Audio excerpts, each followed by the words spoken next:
So this video is actually related to your polar bears and penguins assignment, where you read that little comic book and the questions were asked to see if you can make the connection between polarity and electronegativity. So I will give you the answers to the worksheet, but not until I have collected all of the worksheets. So what I'm going to do instead is I'm going to use this video as kind of a way to maybe walk you through the assignment if you haven't already completed it, because I will be posting this video tonight. If you are Akamai, you actually, or if you're reading your emails or on top of what's going on in class, you probably will have seen or received a notification that something has been posted to Google Classroom. So if not, make sure you take notes, because I will also be talking about what is expected for you to know for this test. I will be talking about polarity in a couple units from now, so not next unit, but the unit that we will be in when we return from Christmas break, where we talk about solubility rules. So we're going to be talking about this idea of polarity in greater detail. But for this test, I want to introduce you to polarity, and I want to tell you what I'm expecting you to know for this portion of the test. Now, for the test, it is 75% nomenclature, because that is a big one, and about 25% dealing with polarity and bonding types. So let's get started.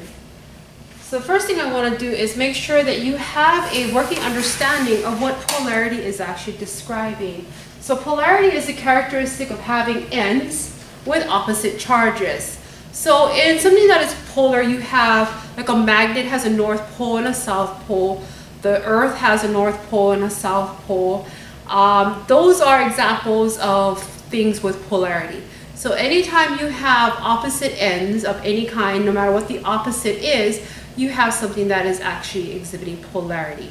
So in the case of chemistry, we're talking about molecules that have something positive on one end and a negative end, so they are polar. Polarity has a lot to do with this property of electronegativity that we talked about a unit ago.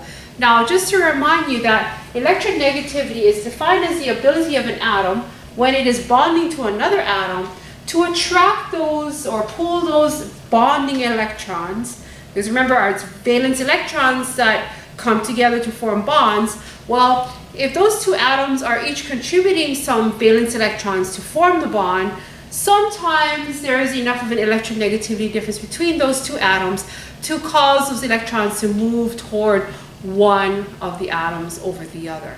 And that is what this electronegativity thing is describing.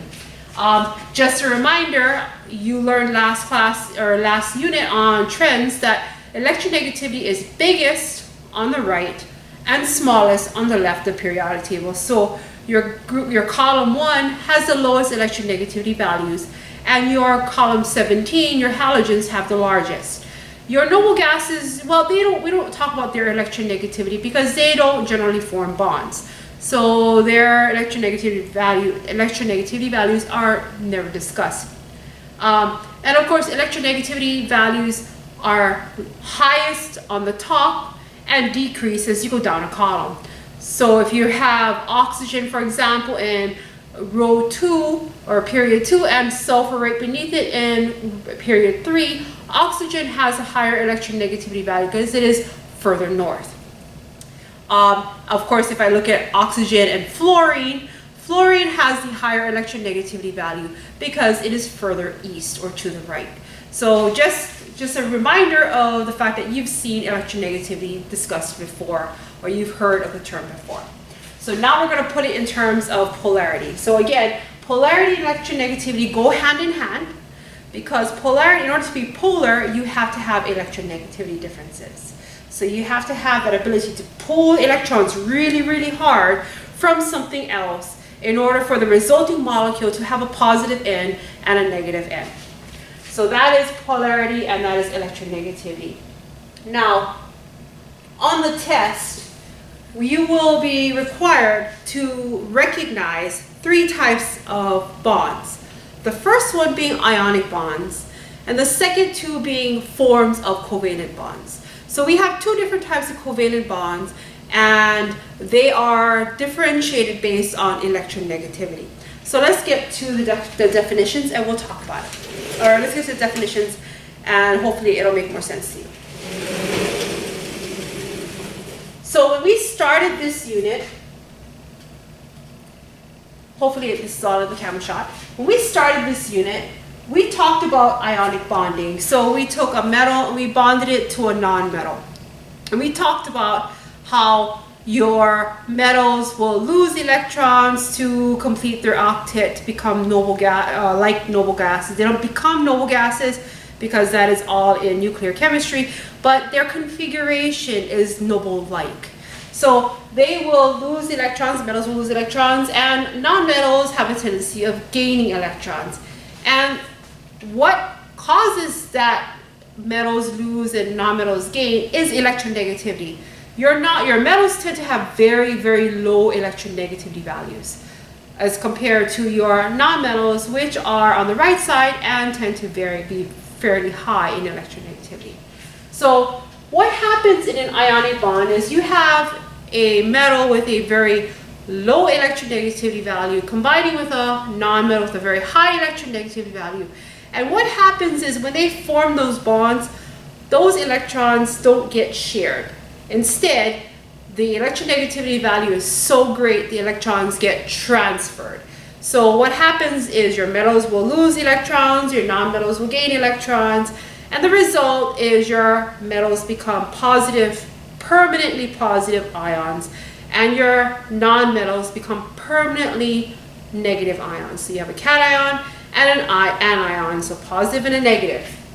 And what ends up happening through electrostatic attraction is you have more of a opposites attract rather than a true bond. But we do call it ionic bonding for the sake of simplicity. So even though it's technically not a bond, we call it a bond just to keep things kind of easy to understand. So we have a positive and a negative, and they combine in a ratio that allows the charges to negate each other. So you add up the charges and it equals 0. Okay? So we have a positive calcium ion combining with a negative 2 oxygen ion. That positive 2 negates the negative 2, and they are attracted to each other via electrostatic attraction. So that's the first type of bond. The second type of bond that we started to learn about, and this is where we're going to talk about two subtypes, is we talk about covalent bonds. Well, in a covalent bond, we still have we may have an electronegativity difference, but it's not large enough to cause electrons to transfer. Rather, the electrons are kind of the property or the communal property of both atoms, so they kind of get shared instead. So it's not strong enough to pull electrons away, so the non-metal to non-metal, because these are non-metal to non-metal, by the way, they're not going to be metal to non-metal, these are going to be non-metal to non-metal. So the two non-metals have fairly large electronegativity values when compared to a metal, but not large enough of a difference to actually make one give up their electrons to the other. So we're talking about sharing electrons in a covalent bond. Now when we have covalent bonding, and I will take a picture of all of the notes on the board, and I will put it on Google Classroom. So if you didn't get a chance to write everything down, I will have it posted for you. Now, two types of covalent bonds that we have to think about are polar covalent, so again that idea of polarity, and non-polar, so not being polar. So a polar covalent bond is where our molecule has a positive and a negative end, and a non-polar covalent bond is where there is no positive or negative end. So how does this happen? Well, again, in a polar covalent bond, we're dealing with non-metal to non-metal. So they do have differences in electronegativity. There is a difference. However, it is not so big a difference that electrons get moved around. Instead, they get shared, but not equally. And just a hint, that's what I mean by polar bear versus penguin. So our polar bear is our very, very electronegative atom, and our penguin is our very, very not so electronegative atom. Okay? So what happens is there is enough of a difference, so the electrons get shared, but they kind of get pulled more toward the more electronegative atom because of the large electronegativity difference, because that is the definition of electronegativity, is the ability to pull bonding electrons toward your own nucleus. So if I can do that stronger, the electrons kind of live with me a little bit more than they live with you. What happens is you have induced dipole. So an induced dipole simply means that you have positives and negatives. Okay, so we're talking about the idea of polarity. We call it a dipole because we have a positive and a negative. Now, it's induced because it only happens when these two substances are put together. It's kind of like you being kind of a good-natured person and everyone's like, oh, he's so mellow and quiet. And then your sworn enemy walks into the room and it brings out all the worst characteristics you could possibly have. So you become this like highly negative person. But that only happens when that person walked in the room. Other than that, you're fine. So what has happened is they've induced a dipole in you. So that's a good analogy to think about when I talk about induced dipole. It's not something that exists all the time. It's something that switches off and on depending on what you're being exposed to. So in a polar covalent molecule, you have, for example, water is a polar molecule. So oxygen and hydrogen, neither one of them are going to have, they don't have such a huge difference where the oxygen is going to steal the electrons from the hydrogen. But there is enough of a difference that it's going to induce this dipole moment where the hydrogen becomes temporarily, or what we call sigma, which is temporarily positive, or partially positive, as your textbook will say, and your oxygen becomes partially negative or temporarily negative. So it's talking about the induction of that polar, that charge, that dipole moment. And what we do is we represent these dipole moments by an arrow, where the head of the arrow, so the head of the arrow is pointing toward the more electronegative atom in the bond, and the tail end of the arrow is pointing toward the less electronegative. So oxygen is more electronegative, so the arrow is going to point toward the oxygen to show the direction that the electrons are going to gravitate toward in the bond. So this is how we represent the dipole moments in a chemical bond, in a polar bond. Well, we have our last type of bond, which is our non-polar covalent bond. And our non-polar covalent bond is simply because our electronegativity difference between the two atoms it's almost non-existent. It may not even exist, okay? Or it might be really, really, really small. So for example, or there's other cases, but we're going to talk about those later. So what happens if we can have a polar bond, but then the molecule can be non-polar? And we're going to talk about that 2 units from now. Not next unit, the unit after that. Well, what I want you to understand with a non-polar covalent bond for this unit is that if we have 2 atoms of the same kind, so for example, nitrogen bonding to nitrogen, oxygen bonding to oxygen. So here we have nitrogen bonding to another nitrogen atom to form the diatomic molecule of nitrogen gas. So these 6 electrons are being shared equally between each of the nitrogen atoms because neither one of them has enough of a difference in their electronegativity to hog the electrons. So instead of having this dipole, this induced dipole where we have a positive and a negative, there are no such thing. So it's equally shared. So we have a non-polar, there's no positive, there's no negative, everybody's just chill, okay? So again, we have non-polar covalent where there's no electronegativity difference. So everything is good. We don't have a positive and negative. We have polar covalent where we have a positive and negative because we have enough of a difference, but not big enough of a difference in electronegativity to actually cause electrons to actually jump from one atom to the other. These are both with non-metal to non-metal bonding, okay? Again, if we have a metal in there, or we have an acid, or we have a base, or if we have 2 of those polyatomic ions, so anything bonded with ammonium, which is a polyatomic ion, so it's NH4, yeah, it's non-metals, but that is still an ion. So anything that's ion to ion is ionic bonding. And we have enough of a difference to pull electrons. We have positive and negative, and it is a permanent positive, permanent, not a partial. Okay.